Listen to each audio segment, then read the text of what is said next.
This nurse was humiliated by a billionaire until he found out who she really was. The fluorescent lights of St. Vincent Memorial flickered slightly as Emma Carter adjusted her scrub cap, the faint scent of antiseptic clinging to her skin like a second uniform. It was just past 6 a.m., and the hospital stirred with quiet urgency. Emma, in her early 40s, moved through the corridors with a calm precision, greeting janitors, receptionists, and residents by name. Her faded green scrubs and worn sneakers made her blend in with every other nurse on staff. No one would guess she signed the payroll checks they received every month. Before we continue with the story, tell us where you're watching from. Now sit back, relax, and enjoy the story. Outside, a sleek black Lamborghini screeched into the emergency driveway. The night shift guard barely had time to redirect traffic before a sharply dressed man stormed through the sliding glass doors. Vincent Reynolds, hedge fund tycoon, billionaire, tabloid regular, clutched his abdomen dramatically. His entourage trailed behind, none of them speaking to the triage nurse, their expressions a mix of irritation and entitlement. "I need a doctor now," Vincent barked, ignoring the nurse's question. "And make it someone qualified, male preferably, none of this nurse nonsense." His voice cut through the ER like a whip, drawing glances from patients and staff alike. Emma, standing nearby reviewing a patient chart, raised her eyes slowly. She didn't flinch, she'd heard worse, but something about his tone tightened her chest. The triage nurse hesitated. "Sir, our lead trauma nurse is available. She's very—" "Did I stutter?" Vincent interrupted, already scanning the room for someone who looked more expensive. "I didn't come here to be touched by a nurse with community college credentials." Emma stepped forward then, clipboard in hand, her voice calm. "Mr. Reynolds, I'm Nurse Carter. I'll be attending to you while we wait for a physician." His gaze landed on her, scanning the simple ponytail, tired eyes, and utilitarian uniform. Of course it's you," he scoffed. "Tell me, Nurse Carter, do you even know what internal bleeding feels like, or did they skip that day in your nursing school pamphlet?" His entourage snickered. Emma didn't blink. "Yes, I do," she replied. "And if you're experiencing it, we don't have time for your prejudices," he sneered, but followed her toward a private examination room. Cameras from the waiting paparazzi outside might have captured him stumbling, but inside these walls, Emma held the power, though no one realized it yet. "This is unacceptable," Vincent muttered. "I'll have someone's job for this." Emma locked eyes with him as she snapped on gloves. "Good. Start with mine. You'll find the paperwork leads to interesting places." The room was sterile, but the tension sizzled.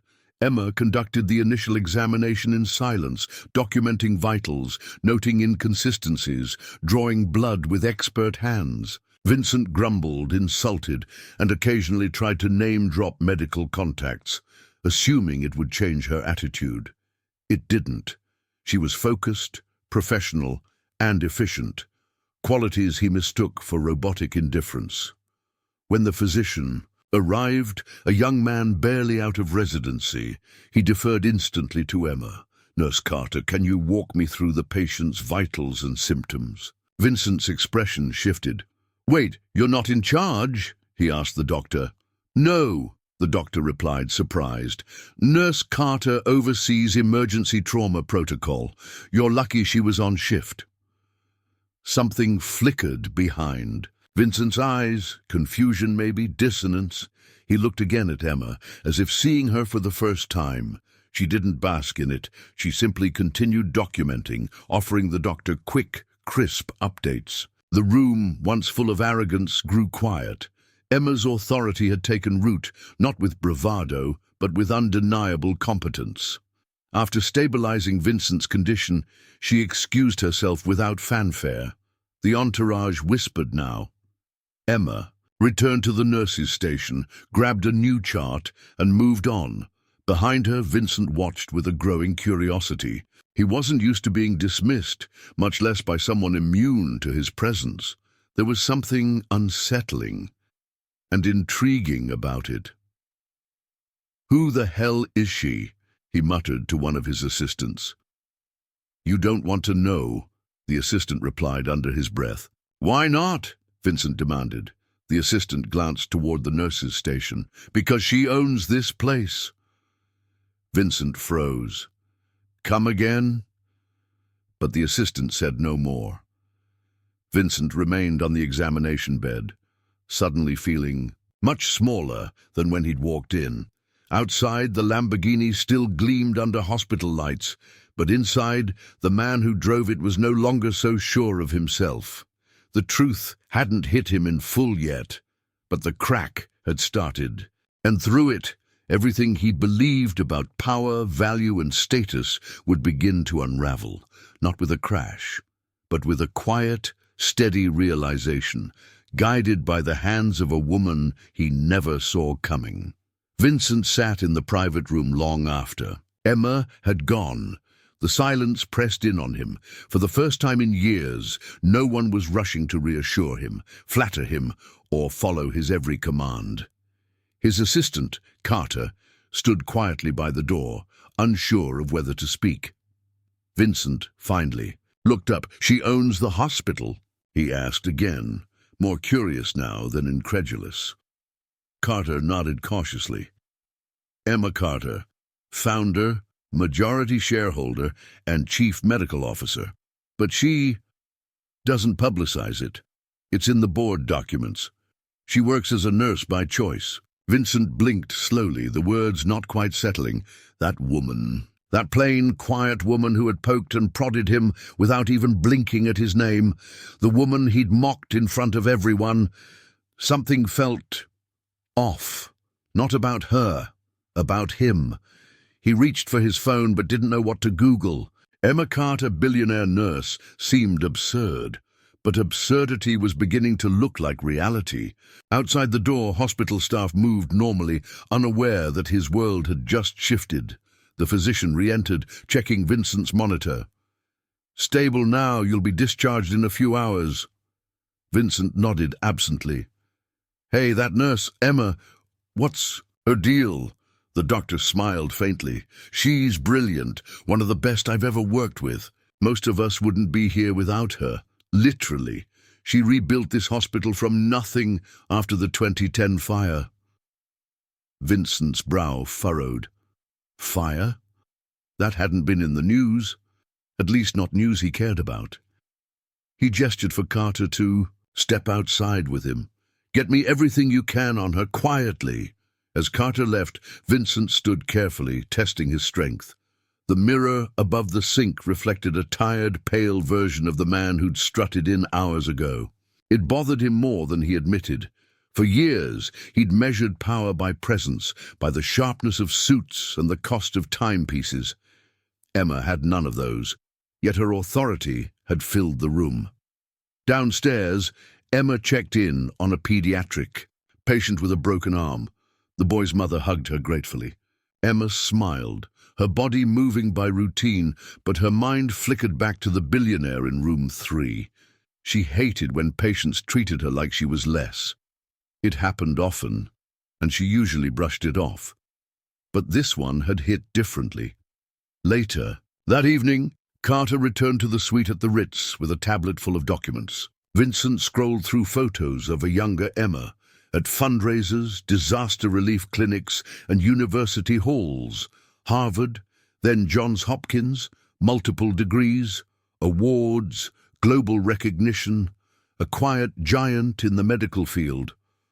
Vincent stared at the images, his jaw tight. He'd insulted greatness dressed in scrubs. One article stood out: the woman who rebuilt St. Vincent, Emma Carter's mission to humanize healthcare. It detailed her using her inheritance to renovate the burned-down hospital, refusing to turn it into a profit machine. He skimmed the part about her rejecting private equity offers and choosing to work side by side with her staff. A quote jumped out: "You don't fix a system from a throne, you fix it from the floor." Vincent closed the tablet. The silence returned, not accusatory, but reflective. He wasn't used to regret. In his world, money erased mistakes. But this felt personal. That woman had saved him, and he'd tried to diminish her because of how she looked. He sat back, exhaling sharply. How many others have I done this to? The thought stung more than expected. Emma, meanwhile, sat in the hospital break room sipping lukewarm coffee. Liam, the night nurse, leaned in. That guy from earlier? He looked like he wanted to punch a mirror when he left. She chuckled faintly. Let's hope he finds something. Better to break. Liam hesitated. You okay? Emma looked out the window. I'm used to it. Doesn't mean I like it. Back at the hotel, Vincent tossed and turned. He kept seeing her face, not humiliated, not angry, but unshaken. It was the kind of strength he couldn't buy, and it rattled him. He picked up the tablet again and stared at her foundations. Website, photos of children, families, communities. A banner read, Healing with Dignity, regardless of status. Vincent shut the screen. He wasn't ready for what he was feeling. Morning brought no clarity. Vincent checked out early and returned to his penthouse, but the city skyline looked less impressive. Everything seemed smaller. He cancelled a meeting with his PR team, then paused, thumb hovering over Emma's name in the patient report. Should he say something, apologize, send a donation?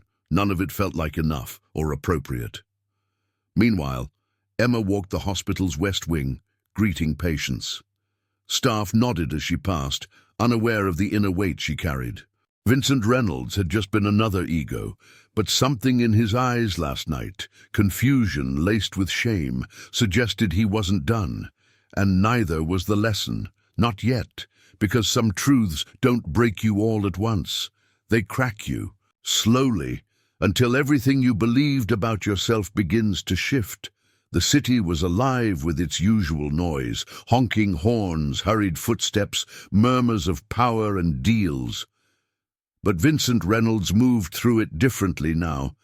He sat in the back of a luxury SUV, fingers drumming against his knee. "What are you thinking?" Carter asked from the front. Vincent didn't answer. He wasn't sure himself. Something had shifted, and he wasn't ready to name it. He arrived at the office, but the usual thrill of the trading floor fell flat. The suits, the handshakes, the screens, none of it held the same shine. He brushed off compliments, waved away meetings, and instead shut himself in his glass-walled office. For hours, he stared out at the skyline, haunted not by Emma's words, but by her silence. Her calm defiance had been louder than any insult. Meanwhile, Emma attended a foundation board meeting in a modest conference room on the top floor of the hospital. Photos of patients lined the walls, every child, every smile a reason she stayed grounded. The board discussed funding for an outreach program in underserved neighborhoods. "We could expand," one member said, "if we accepted that corporate sponsorship." Emma shook her head. Not at the cost of control. Vincent spent the day reading about medical nonprofits. He didn't know what he was looking for. Guidance? Absolution? A way to balance the scale? That night, over a drink, Carter said, "You can't undo how you treated her, but maybe you can prove you're not that man anymore." Vincent stared at the amber liquid in his glass. What if I am? Emma visited the NICU before her shift ended. A nurse stopped her. "There's a new incubator. An anonymous donor sent it this morning. Top of the line, just arrived out of nowhere." Emma frowned. Coincidence? Or someone trying to pay a silent debt? She checked the shipping slip. No name, just a quote on the corner. "Dignity begins with care." Back in his penthouse, Vincent scrolled through Emma's Foundation's donation portal. He hesitated at the prompt, "Would you like to leave a message?" He started typing, deleted, typed again. Finally, he wrote, "You made me see. Thank you." Then changed it to, "Keep doing what matters." He deleted it all, closed the tab. Some truths weren't ready for words yet. Emma spoke with her mentor over lunch the next day. "I don't want to become bitter," she admitted, "but sometimes I think maybe I should just wear the suit, walk in with the title, show them who they're really talking to." Her mentor smiled gently. "You already do, just not in the language they understand." Emma nodded. "Still, it's exhausting." Vincent returned to the hospital under a different name, wearing casual clothes and no entourage. He sat in the waiting room for nearly an hour, watching, observing how patients were treated, how nurses moved with purpose. He saw Emma pass by once, didn't approach, just watched. She was laughing with a child, kneeling to his level, present in a way Vincent had never learned to be. When he left, he made another anonymous donation, this time for the cancer wing. Then he called Carter. "I want a meeting with her." Carter hesitated. "She may not want to meet you." "Then make it a request, not a demand," Vincent said. For once, his voice wasn't commanding. It was hopeful, quiet, almost human. Emma received the request a few hours later. She stared at the message. "Vincent Reynolds requests a conversation at your convenience. Private. Respectful." She showed it to her assistant. "Do I owe him that?" The assistant shrugged. "Maybe not, but maybe he owes it to himself." Emma thought for a long moment, then nodded. "Tomorrow, my terms." At sunset, she stood on the hospital's rooftop garden, a place she often escaped to breathe. Vincent arrived on time, uncharacteristically subdued. He looked around the peaceful space, then at her. "You didn't send security." She raised an eyebrow. "Should I have?" He gave a dry laugh. "Probably." Then silence. Thick, uncomfortable, necessary.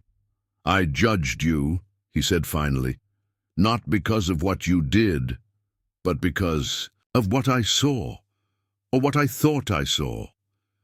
Emma folded her arms. "And now?" "Now," Vincent said slowly, "I'm realizing how much I haven't seen at all." He looked down, voice steady. "I came here to apologize. Not to fix it, just to own it." Emma nodded once. No theatrics, no forgiveness given or denied, just two people standing in the space between harm and healing. The wind moved gently through the garden. Somewhere below, a baby cried. And for the first time, Vincent didn't look away from something uncomfortable. He stayed, he listened, because growth, he was learning, doesn't come from power, it comes from presence. The rooftop meeting echoed in Vincent's mind, like a confession whispered into a storm. He'd said the words, apologized, but they felt fragile against the weight of years built on arrogance. Back in his penthouse, he removed his watch, a limited edition Patek worth more than most people's homes, and set it aside like it suddenly meant nothing. For the first time, he wondered who he was without all this. The next morning, he cancelled a board meeting. Instead, he went alone to one of his company's development sites, an inner-city project he hadn't visited since the groundbreaking. The streets were cracked, the buildings worn. Children played in makeshift lots. He watched silently from his car, then stepped out. No photographers, no press, just him in jeans and a plain jacket, unsure of his footing. Meanwhile, at St. Vincent, Emma led a team meeting on patient-centered care. Her passion was evident, but her thoughts were scattered. The apology lingered, not for its novelty, but for its sincerity. She didn't expect it, didn't trust it fully either. But something about Vincent's eyes. They weren't asking for forgiveness. They were searching for something deeper. Maybe redemption. That afternoon, Vincent met with his CFO.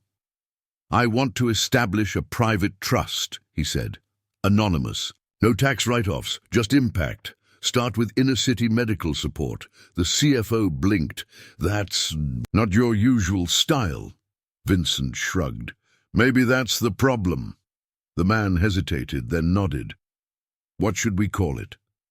Vincent paused. Call it whatever makes you forget my name. Emma reviewed a message from the hospital's PR department.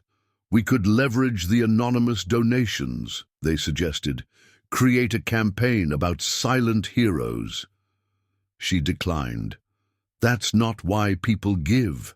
That's not why we serve. But a small voice inside her whispered, isn't it time people knew the truth about how you're treated too? She pushed it away. At a fundraising event that night, Emma stood in the background, watching as board members praised donors, all dressed in designer gowns. No one mentioned the night shift nurses or the elderly volunteers. Vincent appeared briefly, unannounced, in a black suit without a tie.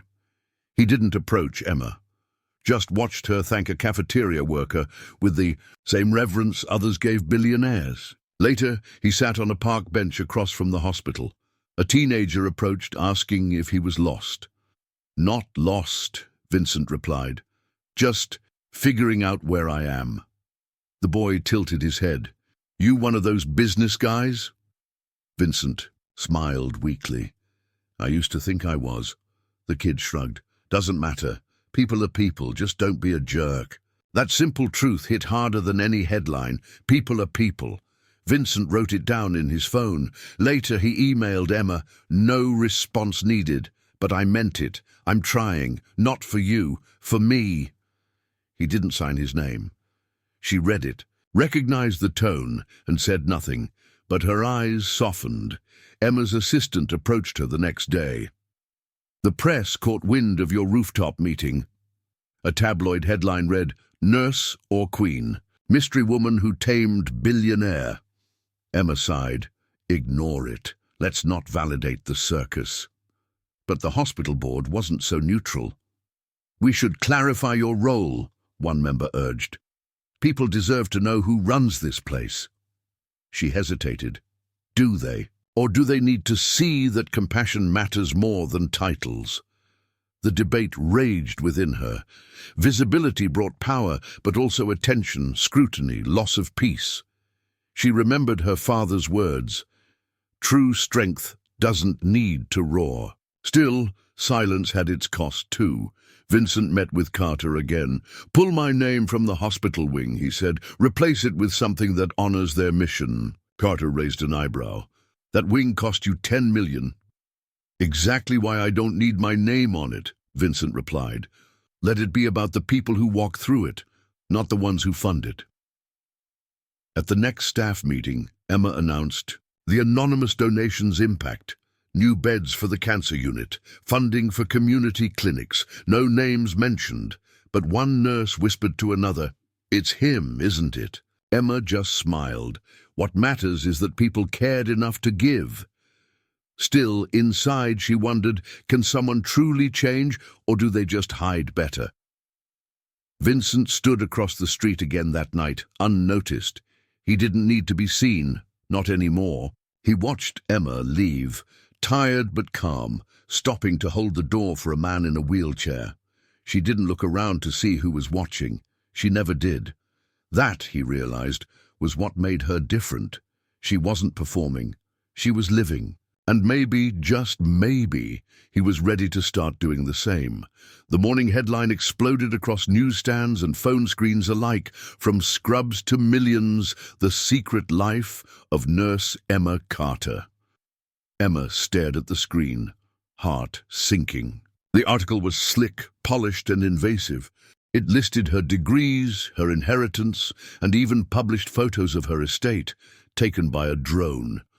Her sanctuary was gone. She felt stripped. Hospital staff buzzed with speculation. Nurses whispered in hallways.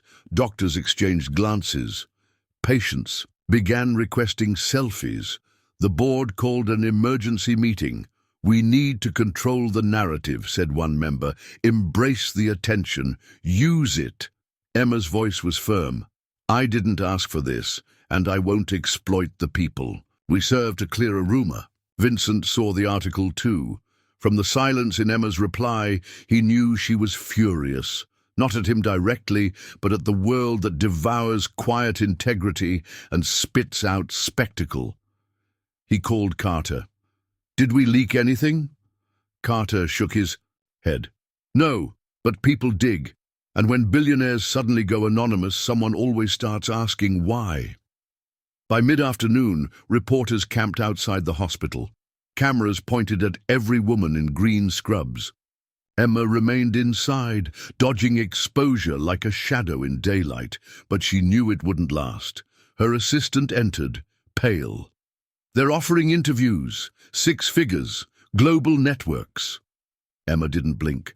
"Tell them I'm not for sale."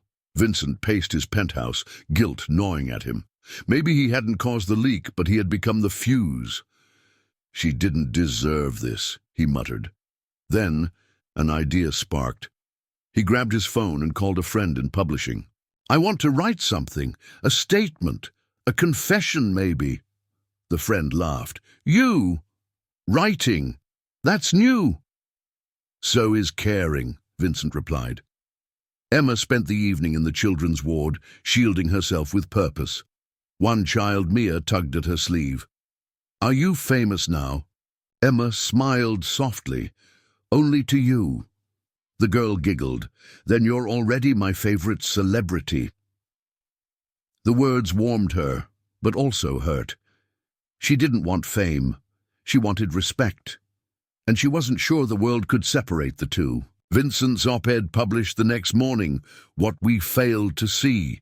It was raw, vulnerable, and shockingly honest. He admitted to judging Emma by appearance, to mistaking simplicity for incompetence. He didn't name her, but everyone knew. He wrote, "I learned that some people choose humility, not because they lack wealth, but because they've outgrown its need." It went viral in hours. The response was immediate. Some applauded him.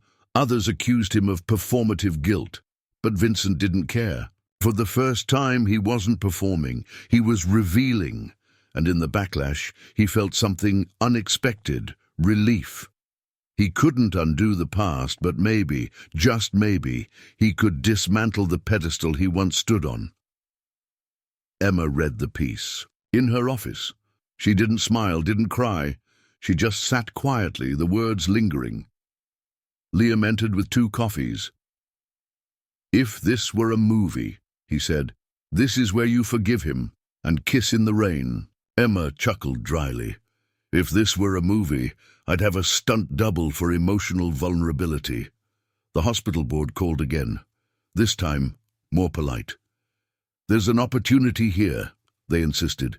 "We can attract major funding, national attention." Emma stood, spine straight. "We are not a brand, we're a haven, and I won't turn our trauma into a campaign." The board sighed. She was immovable, as always.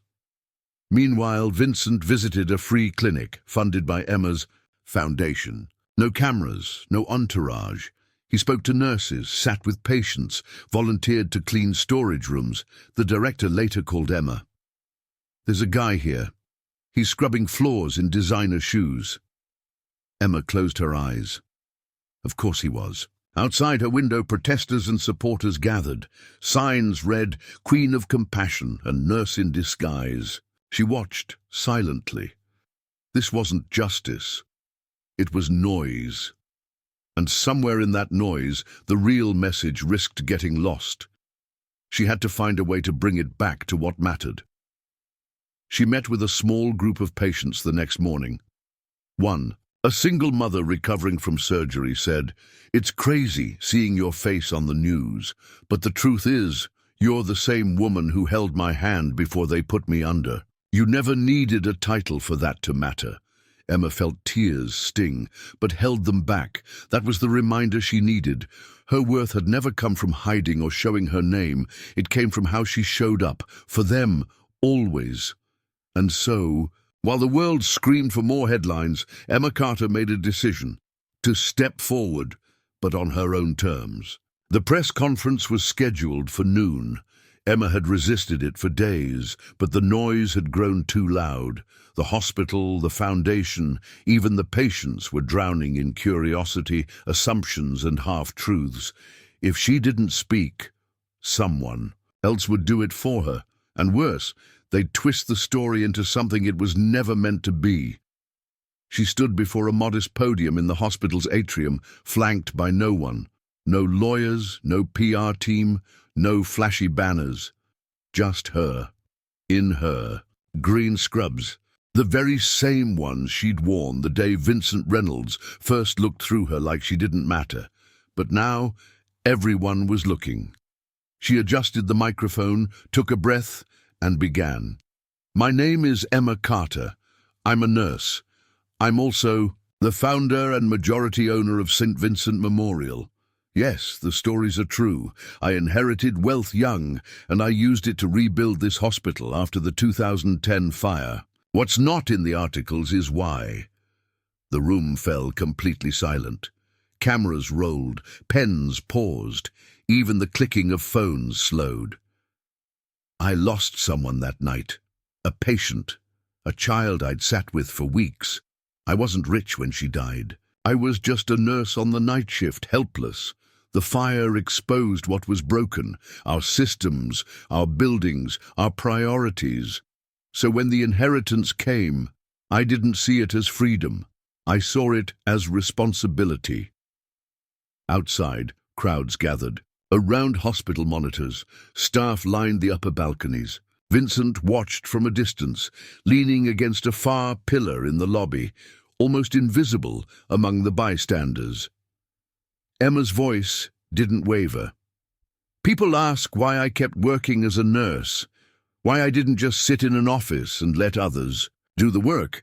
The truth is, I never wanted to be the boss. I wanted to be useful.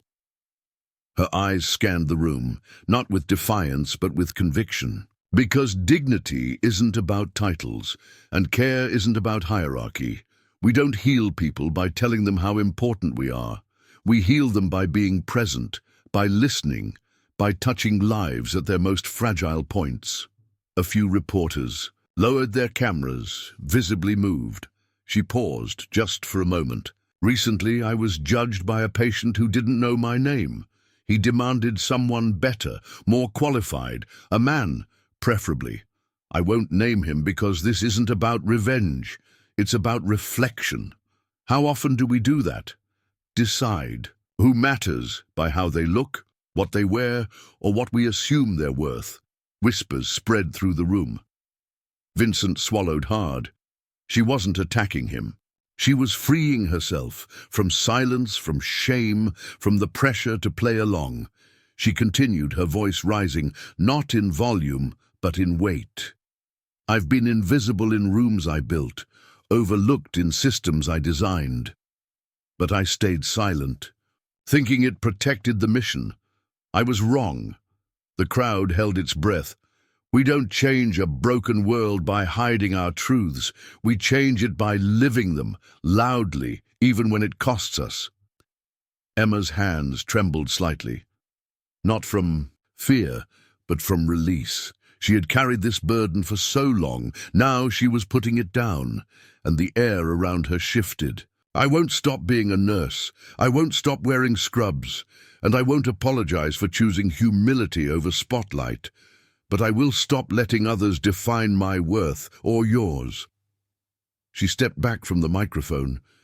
The silence was thunderous. Then slowly, a nurse in the back clapped, then another and another, until the atrium erupted in applause. Outside, viewers wept. Social media exploded, but Emma didn't hear any of it. She stepped off the platform, heart pounding, walking directly toward the staff lounge. She needed quiet.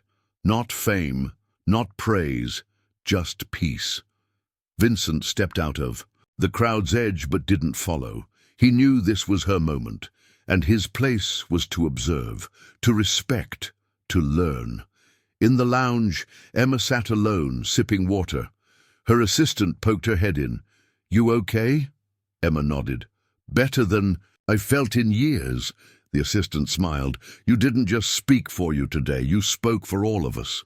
Emma looked out the window where people still clapped on the sidewalk. Then maybe it was worth it. And somewhere behind the buzz and the lights, the world shifted just a little closer to how it should be. The morning after Emma's speech, her inbox overflowed.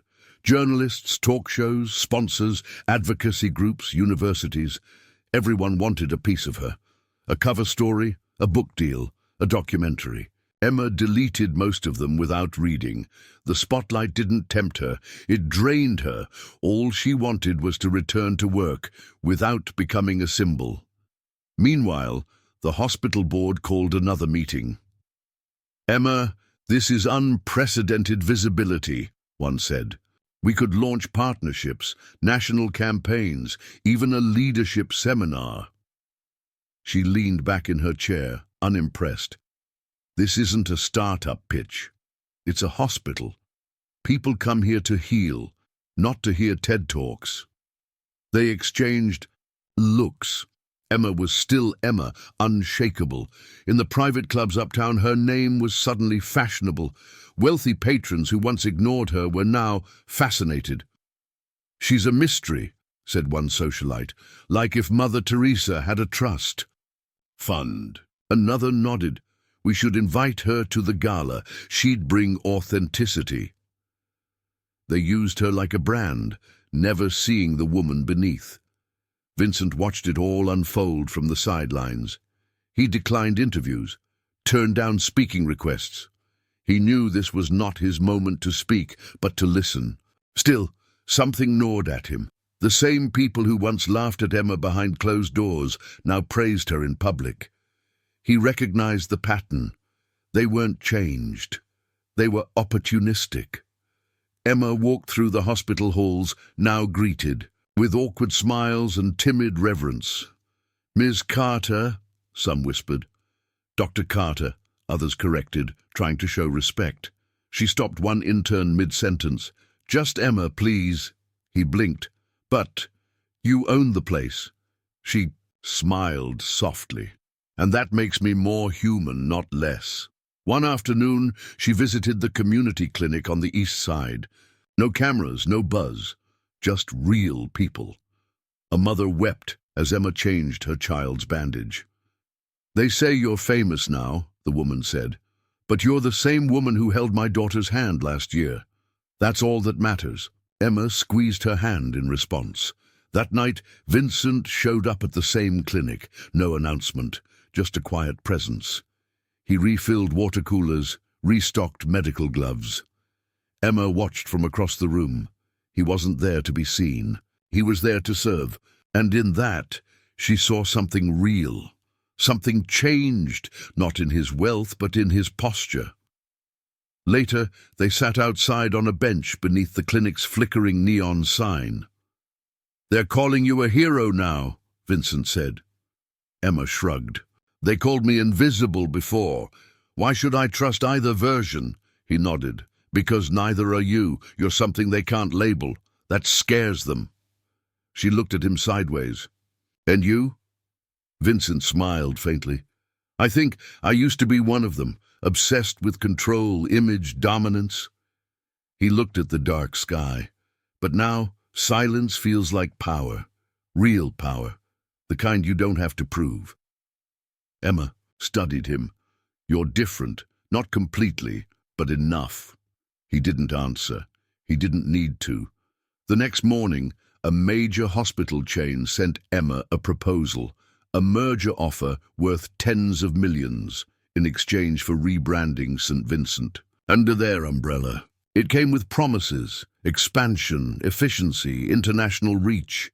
Emma read it twice, then folded the paper. She knew what saying yes would mean, and she knew it wasn't her path.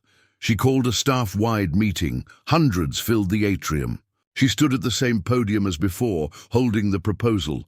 "This could make us bigger," she said, "but not better. I didn't rebuild this hospital to impress shareholders. I rebuilt it to protect people. We stay independent. We stay grounded." The applause wasn't thunderous this time. It was steady, certain. Vincent stood at the back of the room, arms crossed, pride swelling in a way he didn't recognize. It wasn't possessive. It was inspired. He didn't want to lead this world anymore. He wanted to support it, from the shadows, if necessary, beside people who made real change, not noise. And as Emma walked off the stage, she glanced at him briefly. No nod, no smile, just an understanding. He was no longer part of the problem. He was part of the solution. Quietly. Finally. The email arrived at 4:02 a.m. Emma was reviewing patient files in the dim light of her office when it popped up. Subject line, "Ask your new friend about Monaco 2016. The message was unsigned, but attached was a photo. Vincent, surrounded by politicians and executives, laughing as a whistleblower was led out in handcuffs. Emma stared at it, her pulse quickening. She recognized the man in the photo being arrested, Martin Gable, a former hospital administrator turned activist. He'd exposed corruption in several health tech mergers and vanished.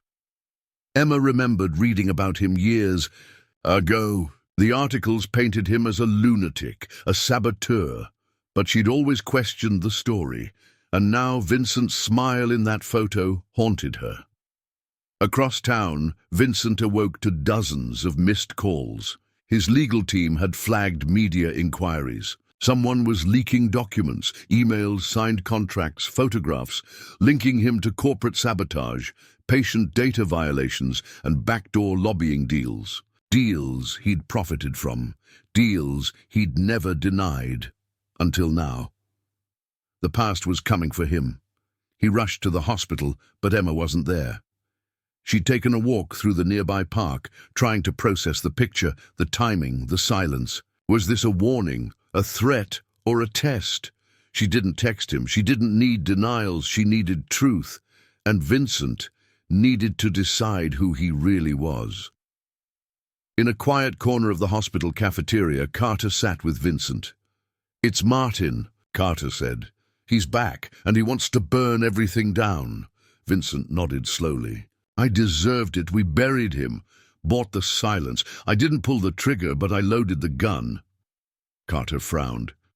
"But you're not that man anymore." Vincent looked away. "That won't matter." Emma returned to her office and found a package waiting. No sender. Inside, a USB drive. She plugged it in. Videos, audio files. One recording made her skin crawl. Vincent's voice, cold, dismissive. "If Gable wants justice, tell him to find it in a courtroom or a grave." It was from 8 years ago, but to Emma, it felt like yesterday. She confronted him that evening, not with anger, but with pain. "How much of who you were still lives in you?" she asked. Vincent didn't flinch. "Too much," he said, "but not enough to define who I am now." He reached into his jacket and handed her a file. "This is everything, unfiltered. I'm not asking for forgiveness, just transparency." Emma took the file but didn't open it yet. "If the world turns on me because of you, then I'll stand in front of it," he interrupted. "Not beside you, in front." It wasn't gallant. It was honest. For the first time, Vincent wasn't protecting himself. He was protecting her, even if it cost him everything. That night, Emma read the file. It was worse than she imagined. Cover-ups, silencing employees, manipulating health policy for profit. Vincent hadn't just benefited from the system, he'd been one of its architects. But in the last pages, she saw resignation letters, handwritten apologies, and evidence of quiet reparations. He had tried to make amends, secretly but sincerely. Meanwhile, the media began circling. Anonymous accounts leaked pieces of the story, pairing Emma's name with Vincent's in scandalous headlines. "The nurse and the billionaire built on blood." Emma's board panicked. "We need to distance ourselves now." But Emma stood. "No, we don't run from truth. We face it and we decide what it means." Vincent prepared to go public. A press conference. A confession. But Emma stopped him. "Not yet," she said. "You don't get to clean your name with a microphone. You clean it with actions." He looked at her, surprised. "So, what do I do?" Emma stared into him. "You go find Martin Gable, and you ask for mercy." And so, as the world watched and speculated, Vincent disappeared into the city, not as a tycoon, but as a man in search of redemption. Because sometimes the past doesn't just catch up.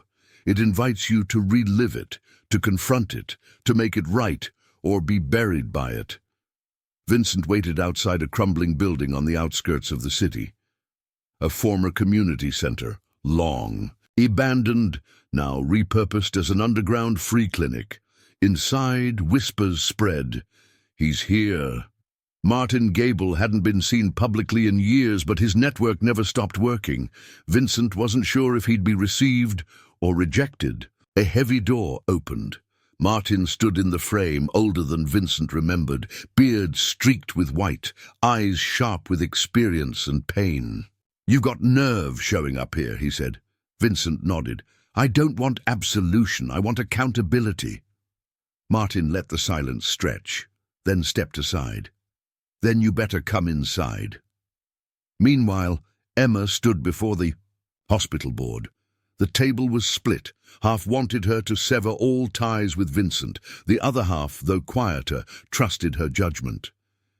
"If we distance ourselves now," one member said, "we protect the institution." Emma folded her arms. "And if we abandon someone trying to do better, what do we become?" Inside the clinic, Martin led Vincent down a dark hallway. People moved between makeshift exam rooms. Volunteers, many of whom had once worked for institutions Vincent helped ruin. "This is what you broke," Martin said quietly, "and what we rebuilt without you." Vincent's eyes scanned the cracked walls, the outdated equipment. "It's more human than anything I ever touched." They sat in a room lit by a single desk lamp. "Why now?" Martin asked. "Guilt?" Vincent shook his head. "Understanding. I used to think people like you were threats. Now I see you were the only ones telling the truth." Martin studied him, as if searching for the lie behind the words, but found none. Back at the hospital, Emma addressed her staff. "You've seen the headlines. You've heard the whispers. But here's what I know. People change, not all, but some. And when they do, they need witnesses. Not worshippers, not executioners. Just people willing to say, 'I see you trying, that matters.'" Martin handed Vincent a box. "These are the names. People who lost their jobs, their pensions, their health insurance because of what you signed. I want you to contact every one of them, personally. Make it right." Vincent nodded slowly. "I will." Martin raised an eyebrow. "That's not penance, that's the start." As Vincent left the clinic, he didn't feel lighter. He felt heavier, but in a good way. The kind of weight that grounds you, that makes you walk slower, think deeper. He didn't call Emma. He didn't update the press. He just began. One call, then another. One letter, then another. One door at a time. Emma walked the corridors of the hospital, staff greeting her with uncertain eyes. One young resident stopped her. "You're really standing by him?" She met his gaze. "I'm standing by the truth, and the truth is, people like him cause damage. But people like him also hold the power to undo it. If we shut the door now, we might miss that chance." That night, Vincent sat at his desk, writing by hand, something he hadn't done in years. Letters to names he'd never known. Apologies not crafted by lawyers, but from memory and remorse. He didn't expect replies. He didn't want applause. He just needed to be heard by those he'd once silenced. One letter he mailed directly to Emma. No envelope, just folded paper tucked beneath her office door. It read, "Thank you for not running. I'm learning to walk differently because you didn't." She found it the next morning, smiled softly, said nothing, just tucked it into her journal and went back to work. Because when the world wants drama, noise, and spectacle, sometimes the most powerful rebellion is to live quietly, but truthfully. A letter arrived at the hospital's front desk, addressed simply, "To the woman who didn't look away." Inside, a former patient detailed how Vincent Reynolds had personally reached out, apologized, and paid for his father's surgery, 8 years late, but fully. Emma read it 3 times. then passed it silently to her assistant. The words spoke, louder than any donation. But upstairs, the hospital's executive committee saw things differently. "The media's connecting us to a man still under investigation," one said. "Anonymous donations are one thing. Personal association is another." Emma kept calm. "We don't choose our heroes from the safe list. We choose them by what they do when no one's looking." In the cafeteria, staff passed around printed screenshots of online forums, testimonials from small clinics, nurses and former employees, all saying the same thing. He reached out. He didn't make excuses, he listened. The transformation was real, quiet, unpaid, and undeniable. Emma smiled to herself. This was what change looked like, imperfect, but relentless. Vincent sat in a library downtown, surrounded by books. He once scoffed at philosophy, public health ethics. He read for hours, hungry not for knowledge but for understanding. One passage caught his eye. "The true measure of a man is not how he treats those he needs, but how he treats those he once discarded." He closed the book and breathed deeply. At the hospital, Emma received a formal notice. The board had scheduled a vote of no confidence in her leadership. She wasn't surprised. Some of them had never supported her autonomy. "They're afraid," her assistant said. "Afraid that standing next to Vincent makes you vulnerable." Emma looked at the petition. "Or maybe it makes me visible. That's even scarier." Vincent heard about the vote from Carter. "They're trying to push her out," Carter said. Vincent's jaw clenched. "Because of me?" "Partly, but mostly because she refuses to play the game." Vincent stood. "Then maybe it's time the game changed." Carter narrowed his eyes. "And how do you plan to do that?" Vincent replied by playing it better, on her terms. He showed up at the next hospital board meeting uninvited. Emma was already there, calm and composed. The room tensed as Vincent entered. "I won't take long," he said. "I'm not here to defend myself. I'm here to defend what I've seen." The chairperson interrupted. "This isn't a courtroom, Mr. Reynolds." "No," Vincent said. "It's more important." He recounted, one by one, the acts Emma had done that never made the headlines, holding grieving parents, paying staff out of pocket during budget cuts, sleeping in the hospital during winter storms. "If you remove her, you don't just lose a leader.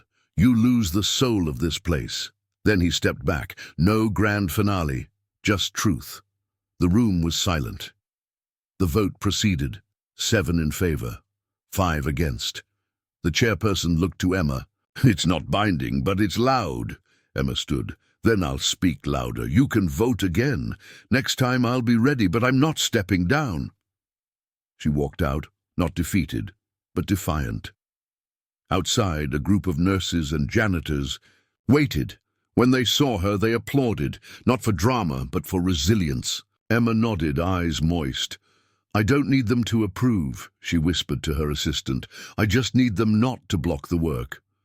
And with that, she went right back to her rounds. Vincent didn't follow her. He stayed back, watching. He'd said what he needed to say. Now it was her fight again, but not alone this time. People were beginning to understand that power doesn't always look like a boardroom or a title. Sometimes it wears scrubs and stands its ground. That night, Emma received another anonymous donation. No money, just a book. Inside it, a note. "For the nights they try to silence you, read, rest, repeat." It wasn't signed, but she recognized the handwriting. And maybe, just maybe, this time she allowed herself to feel it.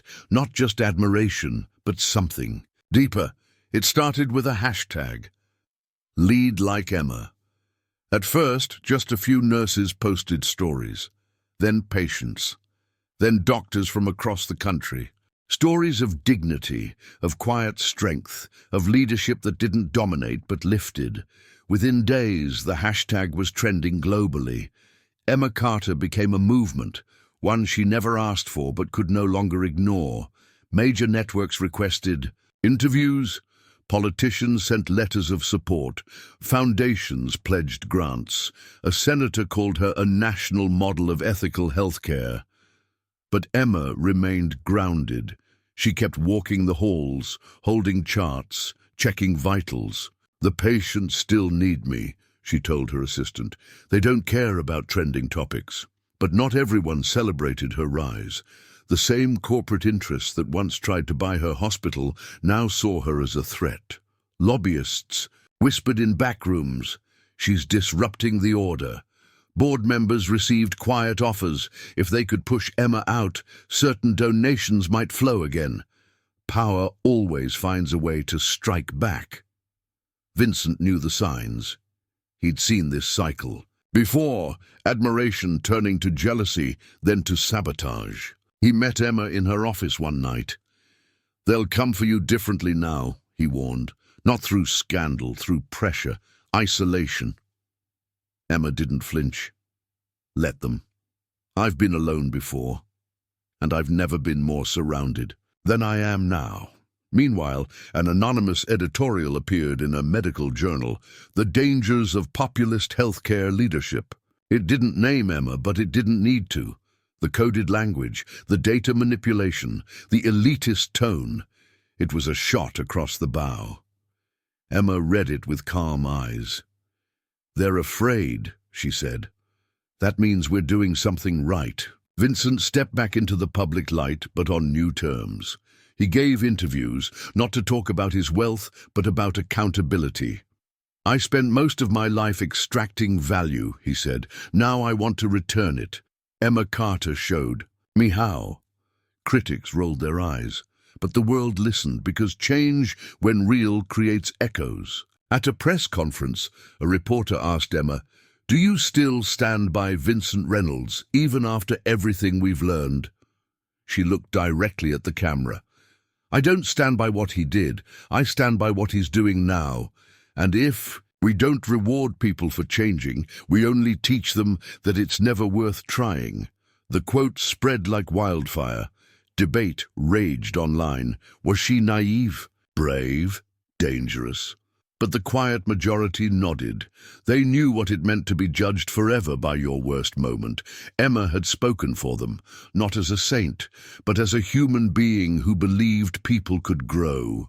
One night, a brick shattered the window of the hospital's reception area. No note, just rage. It wasn't random. It was a message.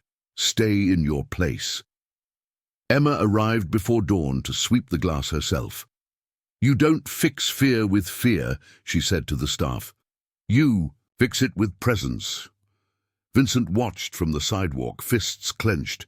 He wanted to retaliate, to call in favors, but Emma stopped him.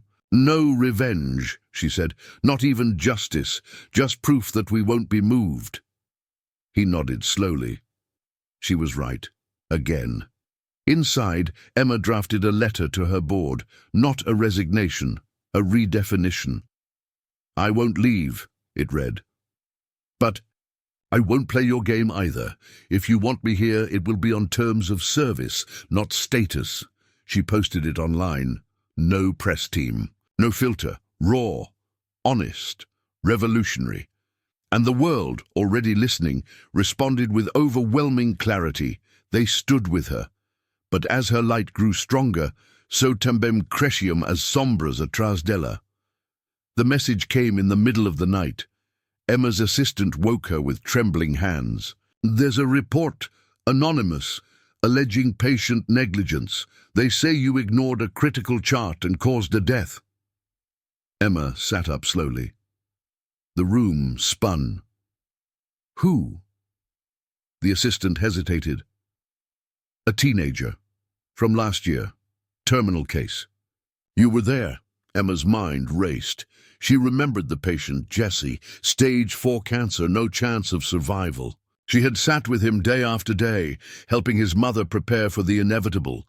There had been no negligence, only mercy, only presence.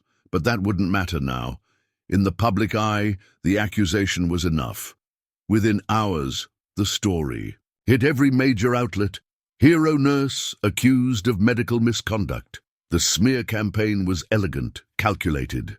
An anonymous whistleblower, altered documents, leaked footage cropped to suggest callousness. It was war, and it had been planned long before the brick hit the window. Vincent was in a meeting when he saw the headlines.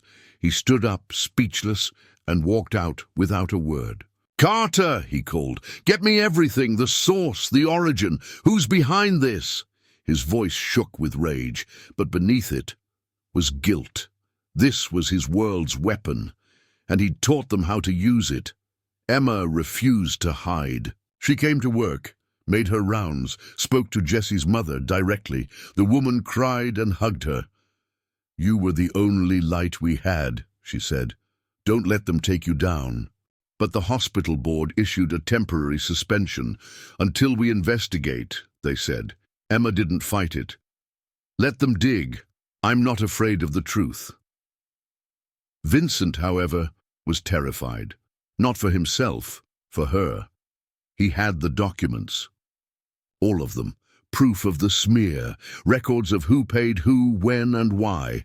But exposing them would mean revealing old crimes. His name would burn. His last businesses would crumble. The final mask would fall. Was it worth it? He called Emma. "I can clear your name," he said, "but it'll destroy me." She didn't hesitate. "Then do it." He paused. "You're not going to try to stop me?" "Why would I?" she replied. "You're not doing it for me. You're doing it for you. That's what makes it real." Vincent didn't sleep.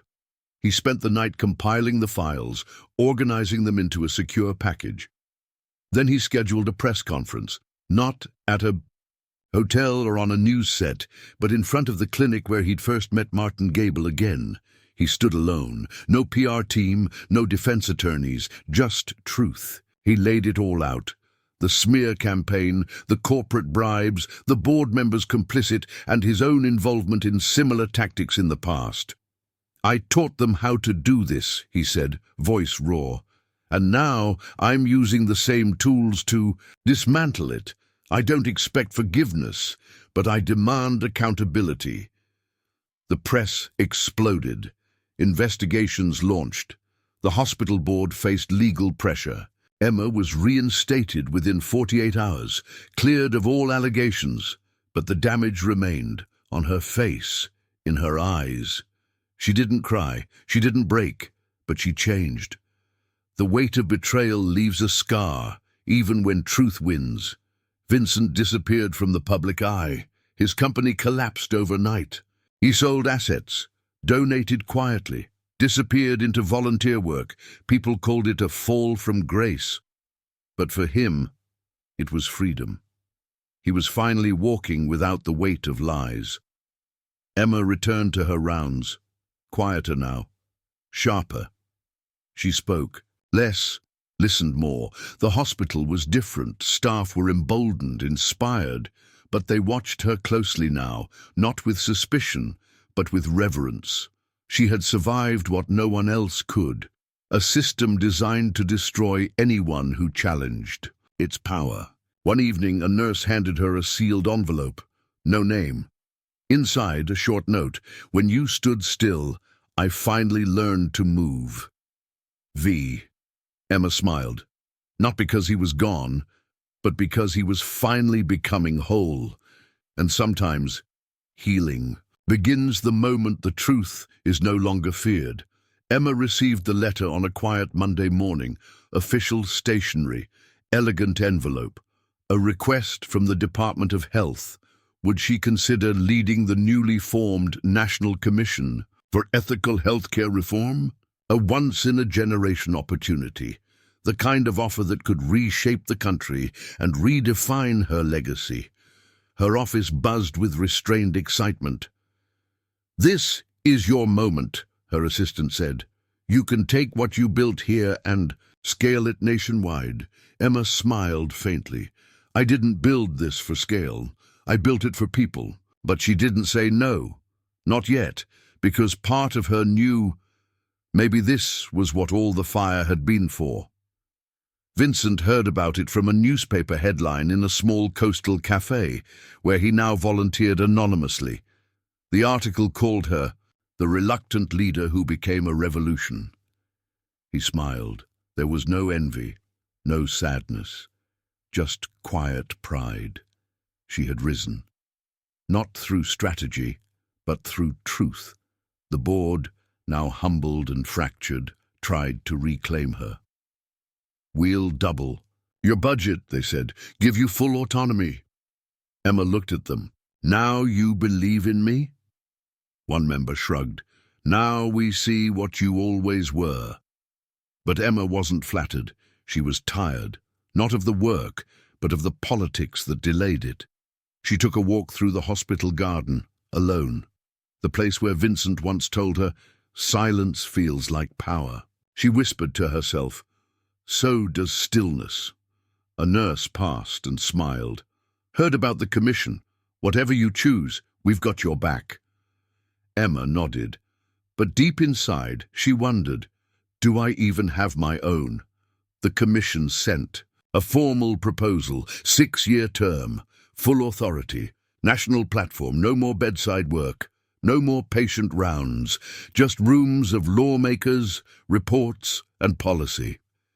She sat at her kitchen table for hours, reading, then rereading. The future shimmered on the page. She wrote Vincent an email, just one sentence. "Would you still believe in me if I left the floor?" He replied the next day, "I'd believe in you even if you walked away from it all. But I'd miss the person who looked everyone in the eye at their lowest and never blinked." She stared at the words for a long time. Her assistant entered with a list of pros and cons. "You could train thousands of Emmas," she said. "But I only became this Emma because of these halls," Emma replied, "because I cleaned the floors, heard the stories, felt the hands of people dying. Would I still hear them from up there?" Public support surged, petitions, hashtags, Emma for reform. Journalists camped outside, yet Emma remained quiet. She told no one her decision, not the board, not her staff, not even the patients. Instead, she kept walking the same rounds, holding hands, changing bandages, being exactly who she'd always been.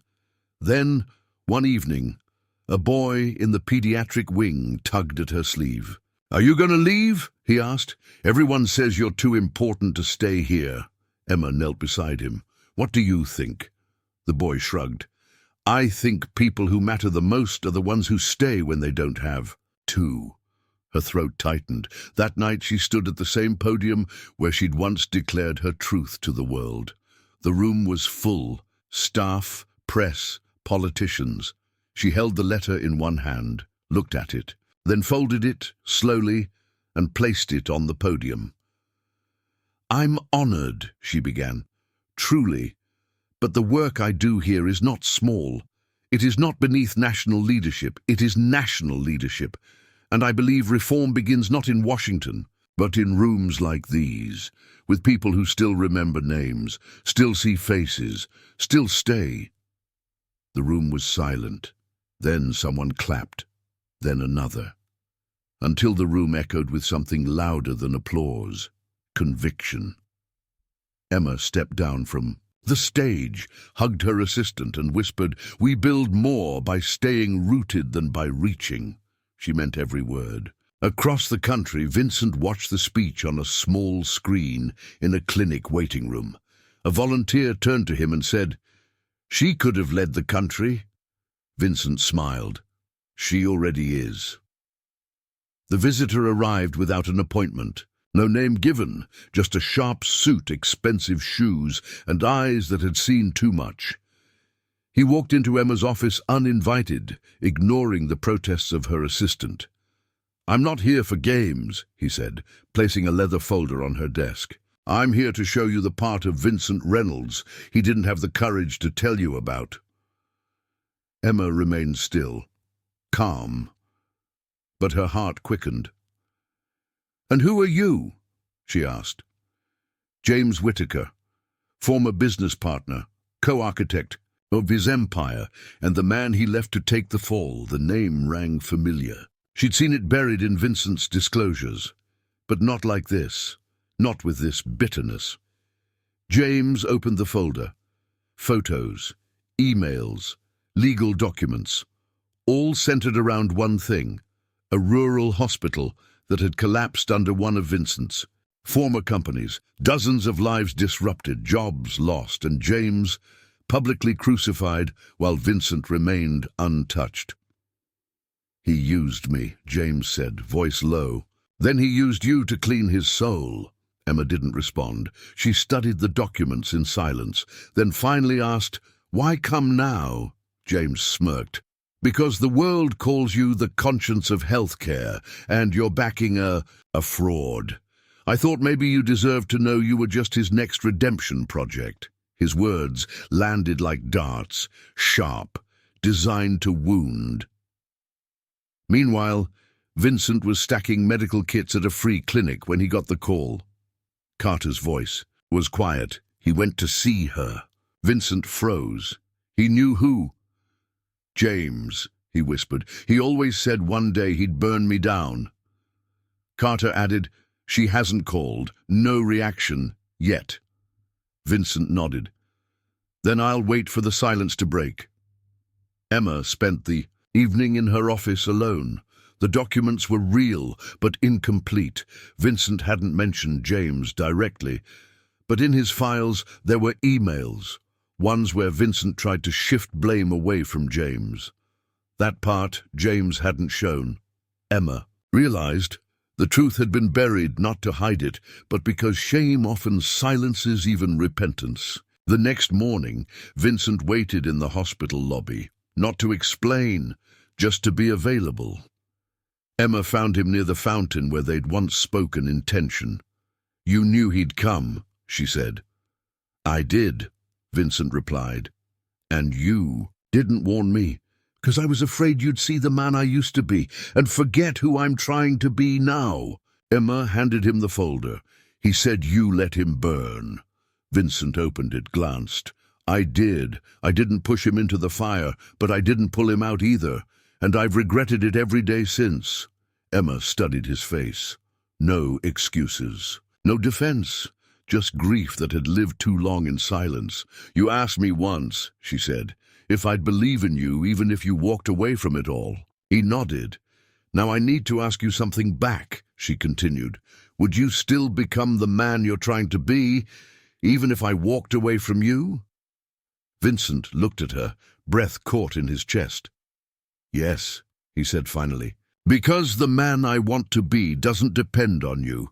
But he was born the day I saw how you walked through fire and didn't let it burn others." Emma exhaled slowly. Her shoulders relaxed. The truth had not destroyed them. It had refined them. James appeared on the news that night, airing the story. But it fell flat, not because it wasn't true, but because it wasn't the whole truth. People had seen Vincent's transformation, not in headlines, but in quiet service. And Emma's silence in the aftermath spoke louder than any denial. She wasn't defending him. She was acknowledging complexity. In the weeks that followed, the conversation shifted, from scandal to redemption, from punishment to justice, from idealization to humanity. Vincent returned to work, still in the shadows, still rebuilding. Emma returned to her rounds, each step lighter, not because nothing had changed, but because everything had, and she had survived. One afternoon, a letter arrived at the hospital. No return address, just a line inside. "You stood still again, and I moved forward, finally." Signed, James. And maybe that was the final proof, that when one person refuses to flinch in the face of brokenness, others find the courage to heal themselves. The ceremony wasn't her idea. In fact, Emma resisted it until the last moment. But the hospital staff insisted. "We need this," said Liam, the night nurse. "Not for you, for us." And so, on a warm spring evening, the atrium filled once again, not with cameras or suits, but with people who had been healed by her presence. There was no red carpet, no dramatic spotlight, just paper lanterns strung from the ceiling, patients, In wheelchairs, nurses in scrubs, janitors in clean uniforms. At the center, an empty chair. Emma hadn't arrived yet. She stood outside, watching from the garden, listening to the soft murmur of lives she had touched without ever asking for thanks. Inside, a small girl stood at the microphone. Her voice was high and nervous. "Miss Emma held my hand when I was scared. She didn't say much, just stayed, and sometimes that's what makes you brave, staying." The crowd was silent. Then came the applause, not thunderous but steady. Like the heartbeat of something real, Emma finally entered. No speech, no fanfare, just a quiet nod to the girl. And then she sat, as others stood in her place. Doctors, volunteers, patients, each sharing a piece of their story, each pointing back, not to a title or a donation, but to a moment of humanity, of presence, of being seen. Vincent arrived late.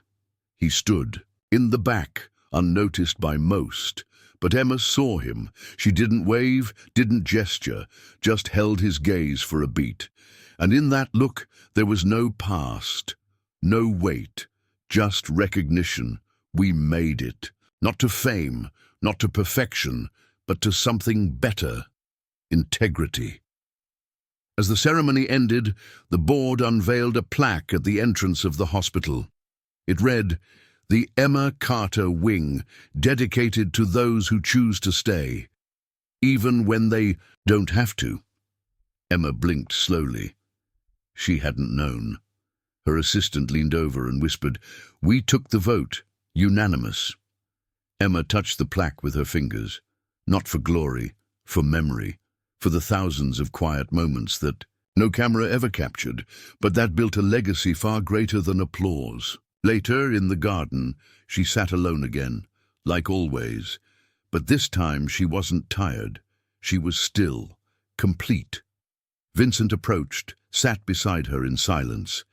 They didn't speak for minutes.